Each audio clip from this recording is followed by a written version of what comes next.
بھائی ایک ہوتا ہے کہ جس کی بدعت بالکل واضح ہوتی ہے، اب وہ بدعت چاہے مکفرہ ہو یا غیر مکفرہ ہو، یہ الگ بات ہے کہ اگر مکفرہ ہے تو اس کے پیچھے نہیں جائز ہے، اور اگر بدعت مکفرہ نہیں ہے تو پھر ایسی صورت میں اس کے پیچھے پڑھ سکتا ہے، لیکن احوط یہ ہے کہ نہ پڑھے، جہاں تک ممکن ہو بدعتی امام سے بچے، اس کے پیچھے نماز پڑھنے سے بچے۔ البتہ یہ ہے کہ مجبوری میں پڑھ سکتا ہے، ایسا نہیں کہ اس کی وجہ سے جماعت ہی چھوڑ دے، بلکہ پڑھے گا۔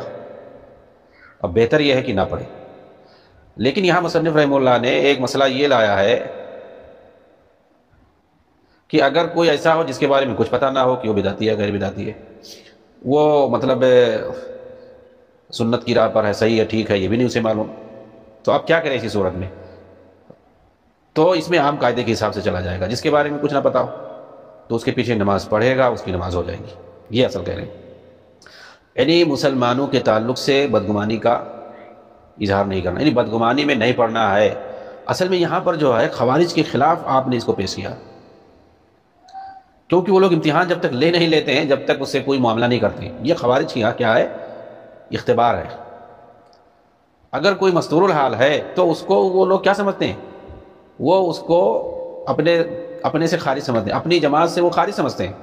اگر کوئی مستور الحال ہے تو اس سے اختبار لینا، امتحان لینا وہ ضروری سمجھتے ہیں، اسے امتحان لیں گے پہلے، اس کے بعد وہ اس کو جو ہے اپنے حساب سے اس کو مومن سمجھیں گے، اور اگر ان کے حساب سے صحیح نہیں ہے تو پھر اس کو جو ہے مرتد کہہ دیں گے۔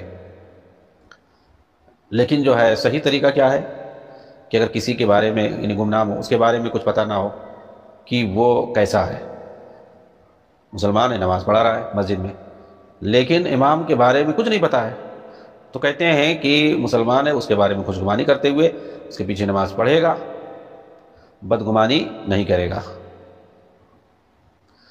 تو یہ تو نماز پڑھنے کے لیے ہے۔ آگے کہہ رہے ہیں کہ البتہ جہاں تک علم حاصل کرنے کی بات ہے تو کیا یہ ہر چیز میں نہیں ہے؟ علم حاصل کرنے کا معاملہ الگ ہے، گواہی لینے کا مسئلہ ہے تو گواہی لینے کا معاملہ بھی الگ ہے۔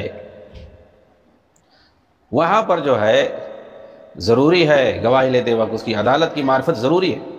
اسی طریقے سے اگر علم حاصل کرنا ہے تو وہاں پر ضروری کو بدعتی نہ ہو، اس کے یہاں گمراہی نہ ہو، بدعقیدگی نہ ہو، کیونکہ اس کے یہاں گمراہی ہوگی، اس کے یہاں بدعت ہوگی تو وہ وہی چیز سکھائے گا، تو سیکھنے والا بھی بدعتی اور گمراہ بن جائے گا۔ اسی لیے گمراہوں سے، بدعتیوں سے علم سیکھنے کے لیے منع کیا گیا۔ تو یہاں صرف نماز پڑھنے کی بات ہے، تو نماز پڑھ لیں گے اور اس کے تعلق سے کوئی بدگمانی نہیں کریں گے، جب تک کہ اس کی طرف سے کسی شبہ کا کوئی اظہار نہ ہو جائے۔ مگر جب معاملہ مال و زر سے متعلق ہو اور آدمی گمنام ہو تو اس کی گواہی قبول نہیں کی جائے گی، کیونکہ قاضی کو جب اس کے بارے میں کچھ معلوم ہی نہیں ہوگا تو وہ کیسے حکم لگائے گا؟ اس لیے اسی صورت میں اس کا تزکیہ ضروری ہے۔ جب اس کی عدالت ثابت ہو جائے گی تو پھر جو ہے اس کی گواہی مقبول ہوگی، اور دین کے بارے میں تو بدرجہ اولیٰ اس سے علم اور حدیث جو ہے نہیں لی جائے گی۔ کیونکہ جب مالی امور میں اور معمولی چیزوں میں اس کی حالت کی جانکاری ضروری ہے تو پھر اللہ کے دین کے بارے میں بدرجہ اولیٰ ضروری ہے۔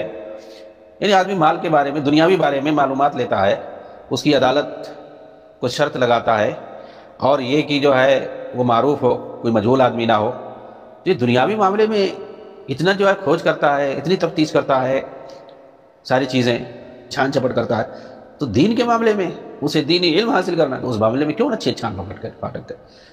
تو اس میں تو کہہ رہے ہیں کہ بدرجہ اولیٰ ضروری ہے کہ اگر علم حاصل کرنا ہے تو اس کے لیے اور زیادہ ضروری ہے کہ وہ چھان پھٹک کرے، جس سے وہ علم حاصل کر رہا ہے اس کے بارے میں معلوم کرے وہ کیسا ہے۔